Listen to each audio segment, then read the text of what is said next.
Hi everybody, today I am coming to you with a book review, and it is going to be a book review of The X-Files by Victoria Christopher Murray. Victoria Christopher Murray is absolutely one of my most favorite authors.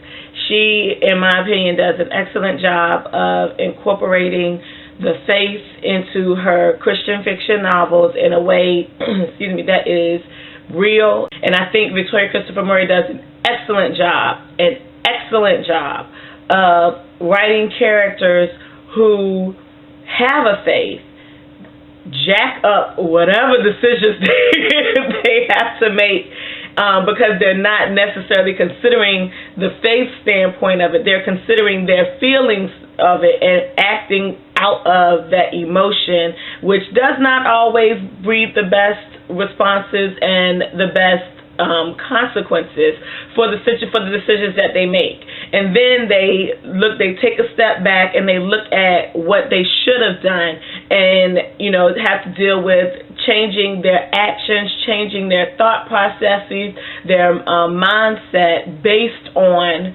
their faith. And that is a lot. In my opinion, it's much more real and much closer to how people who have a faith, who have a belief, deal with real life situations in light of their faith. So I have yet to read a Victoria Christopher Murray book that disappoints me. And in my opinion, there are she's just awesome. This book I did not give 5 stars. When you read the story, for those who know me, you'll understand why. There's one aspect of the story that I did not care for, and so I gave it 4 out of 5 stars on Goodreads. But other than that, the book is absolutely enjoyable. It follows 4 women: Kendall, Vanessa, Asia, and Sheridan, and they are all going through a state of transition in their lives, and they're moving out of being in relationship with somebody to being single, and they're all different ages, and so they're handling it and thinking about it. They're all different ages, and they are in different places mentally and spiritually, and so they're all dealing with it in a different way. And what happens is their pastor brings them together in a prayer group in the hopes that they can be for each other the spiritual support and the emotional support that they need to deal with their situations, to see the good that could come out of their situations, and move forward and have a great friendship and relationship with each other. The way that they build their relationship is so uncommon. There are some who are resistant to being in a prayer group, but all 4 of them come to a point where they realize that the way that they're handling their situations is not necessarily benefiting them.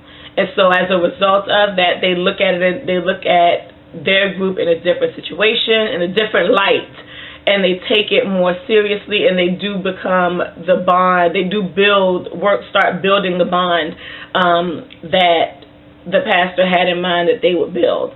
It's a great story about how you look at situations and how you allow things to affect you and what your responses are based on those situations, and whether or not you, as someone who's reading the story, agrees with it or not. There are very thought-provoking things in this novel. They make you consider whether or not you would do the same thing in that kind of a situation. If you had someone or knew someone who did some of these same actions, what in the world would you think about them? What would you think about yourself? What would you say to them? What would you think someone would say to you if you were in that situation? So I can say it 50 times, and I will probably say it every time I read a Victoria Christopher Murray novel. I absolutely loved the story. She does have a sequel that was recently released It's called Merry Xmas. I showed it on my last book haul for 2013 video on my Kindle, and I don't know if it's released in paperback. I think it is just released in ebook format. If I am wrong, I will add it in the description box below once I check with her on Facebook. Now, some people on Facebook have asked under Victoria Christopher Murray's on her page. Some people on Facebook have asked whether or not you have to read the X-Files before you read Merry Xmas. And she said no. I disagree. I'm going to say you should read the X-Files first, because what is the point of reading a sequel if you're not going to read the first story? What is the point of jumping in on a series in the middle of it? Read it. It's an absolutely good read, and I haven't read Merry Xmas yet, but I couldn't personally imagine reading the second book in a series or the sequel of a novel without first reading the first book. So, yeah, that is all that I have to say about that, I think. That's all I'm going to say on this video, because this could go on for quite some time, because I absolutely love this story. So I hope you all have a good weekend, whenever you see this video. Peace out.